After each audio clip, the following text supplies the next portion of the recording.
It is Therapy Thursday, a day where we answer your questions with the help of our good friend, Dr. Brenda Joy from the University of Oklahoma. Brenda. It is so great to see you. I was off last week and I'm like, I can't believe I missed Therapy Thursday. To see you in person, to be back in studio.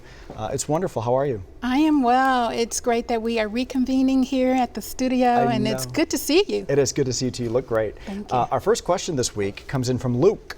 Luke writes in asking, what are some things I can do to help me cope with trauma I witness, even if it is not something that has happened directly to him? What do you say to Luke in a situation like that? You know, this is a timely question, Brian, because my human relations students and I are currently doing research on trauma. And the trauma that Luke speaks of is called secondhand trauma.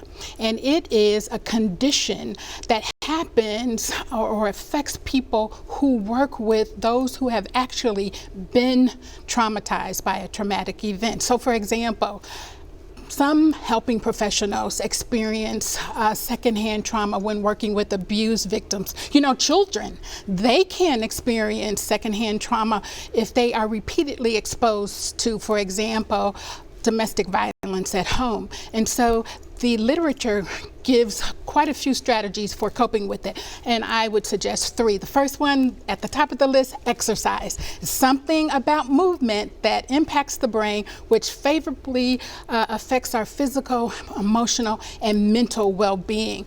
2, we want to relax and rest. So some of us aren't getting enough sleep. So Luke will want to make sure he gets enough sleep and then spend time engaging in activities that bring a sense of peace and joy, whether that's woodworking or painting or even meditating. And then finally, connect with others and ask for help.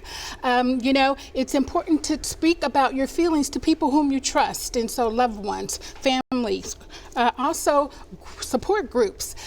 And we don't want to forget, mental health professionals are willing and able to help. We have one more good question today for you. Let's have it. Jackie. Jackie says, I need help communicating with my children. I ask them where they're going, who they're with, what time they're going to be home, you know, all the standard questions. Her kids think she's being a bit too nosy. She just wants to make sure that they're safe.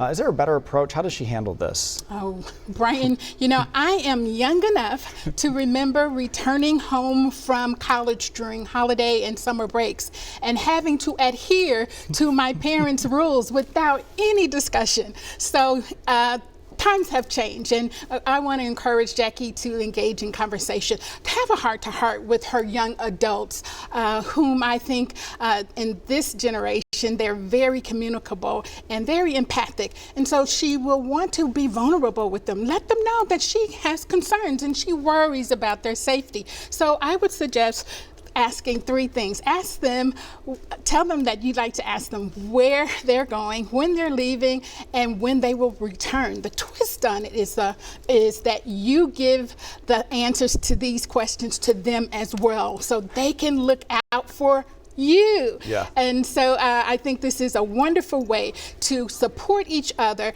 to reduce our anxiety and our stress levels, so that we can understand how well we can be there for each other. These are uncertain times, and we cannot be together in terms of safety. Brenda, more than that. Great to see you today. Thank you for being back in studio. All right, we'll be back right after this.